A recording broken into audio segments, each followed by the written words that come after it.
Gostaria de comentar com você sobre um e-mail que recebi de uma amiga que mora em Frutal. Ela me disse que está lendo o novo livro do Padre Fábio quando o sofrimento bater à sua porta. E que está amando, está cada dia mais admirada pelo livro. Porém, o pai dela, o senhor Roosevelt, que também admira muitíssimo o Padre Fábio, é um senhor muito inteligente, participante ativo da igreja, faz programa de espiritualidade em um rádio da cidade e sempre se inspira nas palavras sábias do Padre Fábio. Ele começou a ler o livro e quando chegou na página 47, pega aí, Padre Mário, página 47, capítulo 4, o Padre Fábio diz assim: não tenho nada que me prove a existência de Deus. Não é isso? Isso. E a partir deste momento, a partir dessa frase, ele parou de ler o livro. E ele não quer mais continuar. Pois não concordou de forma alguma, ficou muito triste porque não esperava nunca ler uma frase dessa, vinda de alguém que só tem ensinado a amar cada vez mais a Deus e tudo que ele nos ensina. Ele disse: pois o Padre Fábio é admirador de tudo, natureza, inclusive, começando por nós humanos. E de tudo isso nos faz acreditar em Deus, e a ele também. Senhor Roosevelt, desculpe-me, eu nunca imaginei que essa frase pudesse ser, né, agressiva ao coração das pessoas, mesmo porque continua o poema para mim, Coelhinho. Oh, desculpa. Coelhinho não, eu chamei de Coelhinho. Padre Mário, Padre Mário. Mas mesmo assim, ele... Não, leia desde a primeira. Ah, tá. Não tenho nada que me prove a existência de Deus. Mas mesmo assim, ele continua sendo o absoluto dos meus dias. Pronto, é isso. Você tem prova da existência de Deus? Essa prova que nós buscamos hoje eu não tenho. Não temos. Por isso que a gente tem fé. Se a gente tivesse prova da existência de Deus, Sr. Roosevelt, nós não precisaríamos ter fé. Joseph Campbell, um dos maiores especialistas em mitos, certa vez ele perguntou a um padre assim: padre, o senhor tem provas concretas da existência de Deus? E o padre ficou desconcertado, porque ele falava de provas empíricas. Aí, antes que o padre ficasse ainda mais desconcertado, o Joseph Campbell disse para ele assim: não, padre, não se preocupe em responder. Se o senhor tivesse prova da existência de Deus, o senhor não precisaria ter fé. Então fique tranquilo. Nós não temos absolutamente nada que prove do ponto de vista da ciência a existência de Deus. Porque nós o provamos com a nossa fé, com a nossa vida. A palavra provar, Sr. Roosevelt, ela tem aqui dentro deste poema, ela tem a missão de representar tudo o que a ciência tenta provar. Assim como querem provar que encontraram o corpo de Jesus, os ossos de Jesus, o sepulcro de Maria, não. A nossa fé não se prende nisso, ela é muito mais que isso. E é bonito pensar que mesmo quando eu não tenho a prova concreta, eu tenho a prova da fé. Por isso que é fé. E é bonito, Padre Fábio, no dia que conseguirem provar, conforme querem provar Deus, ele deixaria de ser Deus. Deixaria de ser Deus. Ele deixaria de ser Deus. Sr. Roosevelt, eu sempre digo o seguinte: Deus é igual ao amor. Como é que eu vou chegar e vou provar que eu te amo? Não tem como. Eu posso ser falso com você, não é? Posso te enganar uma vida inteira. Amor não tem como provar. Amor tem como você experimentar. Mas eu não tenho como dar provas concretas do porquê que eu amo. Eu não tenho como provar que eu gosto de azul. Ultrapassa, isso é metafísico.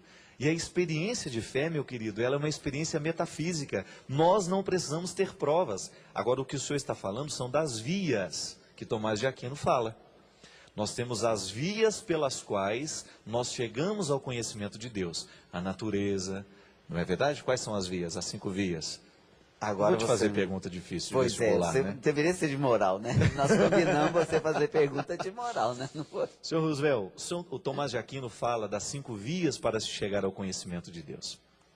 E veja bem, chegar ao conhecimento de Deus não significa provar do ponto de vista da ciência. Porque se nós precisássemos provar com todo o significado que tem a palavra dentro do contexto da ciência, nós não precisaríamos acreditar. Por exemplo, o senhor ama sua esposa. O senhor não tem como provar isso. As suas atitudes aqui vão revelar. Mas a sua esposa tem fé no amor que o senhor tem por ela. E esta é a prova mais bonita. Não é a prova empírica, mas é a prova metafísica, aquilo que a gente experimenta do que a gente não sabe dizer. Nós experimentamos Deus, né?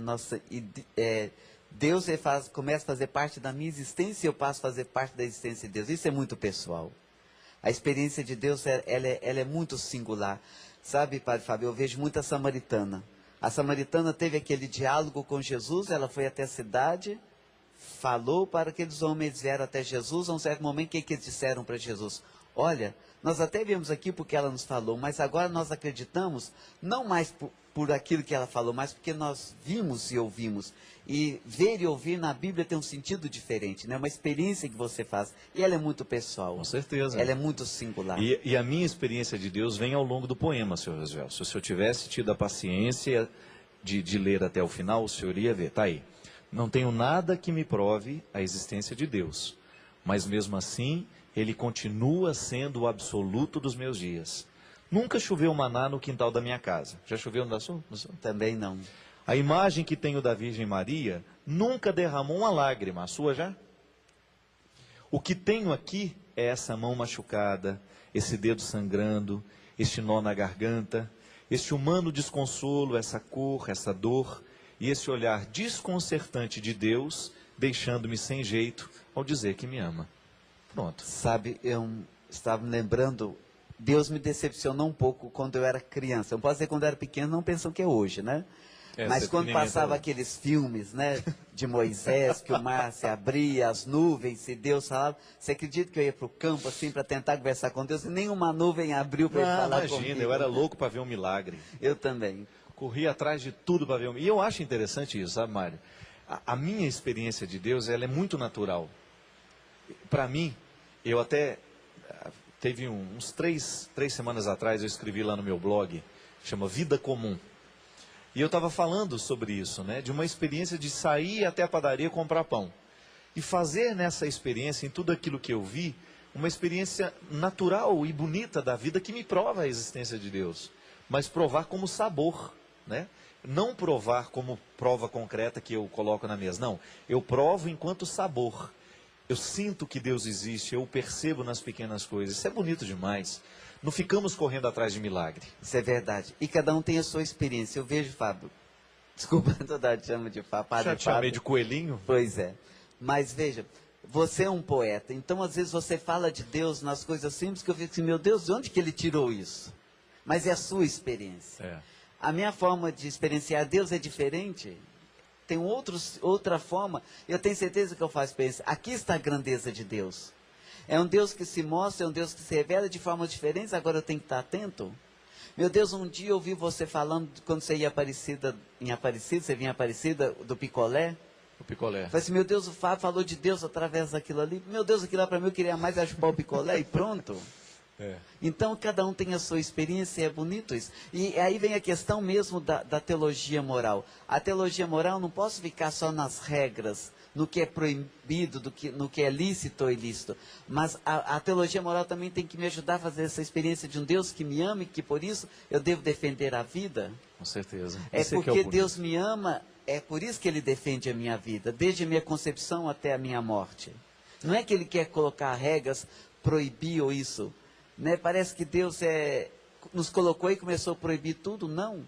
É muito contrário. A experiência de um Deus amor que me protege, que me ama, que resgata a minha dignidade, que eu preciso ser valorizado e valorizar o outro também. Se eu quero ser respeitado na minha dignidade, eu também tenho que respeitar você na sua dignidade. Com certeza. Isso é que é o bonito, padre, porque quando você percebe que a igreja, apesar de ela ser uma só, ela tem vários discursos para atingir justamente essas pessoas que são diferentes. Nós dois somos padres, somos amigos, vivemos numa mesma congregação, tivemos o mesmo processo formativo e, no entanto, temos enfoques muito diferentes no jeito de ver o sagrado. Isso é muito interessante. O programa de direção espiritual, padre, a gente tem um testemunho assim, nós atingimos muita gente esquisita e é bom que seja assim. Tem muita gente esquisita que entra em contato e fala, padre, eu te assisto. Eu levo até um susto. Mas que bom que aquela pessoa diferente está encontrando aqui no programa um mecanismo, um instrumental para poder crescer em Deus. E a minha mãe me contou uma coisa muito interessante de um padre lá de Aracaju que eu não tive a graça de conhecer. Ele disse assim para ela, Dona Ana, fala para o padre Fábio que ele está no meio para evangelizar as pontas. Bonito. Muito interessante, Interessante isso, né? mesmo. Estar no meio da igreja, mas para evangelizar as pontas. Olha que sabedoria, né? Da mesma maneira como você também tem o seu jeito específico de ver a Deus, e no momento da sua pregação você chama a atenção daqueles que têm uma identificação com o seu jeito de ver também. Isso é a comunhão, isso é o jeito bonito de fazer. Isso é a grandeza de Deus, né? É um Deus que não deixa ser totalmente... Você não tem como abraçar totalmente Não Deus. tem. Não Deus podemos, né? Não podemos. Senão, né? um padre Ele só resolveria o problema. resolveria o problema. Né? Cada um na sua experiência e vai partilhando a experiência. A minha experiência pode ajudar o outro também a fazer a experiência dele. Olha, eu estou atento a isso, atento àquilo. A gente vê os santos, né? A gente fica aí correndo atrás de milagres dos santos, mas não o que é bonito na vida dos santos é a experiência de Deus que eles fazem. E eles podem nos ensinar muitas coisas, que nós também podemos fazer uma experiência bonita de Deus e Com diferente. certeza.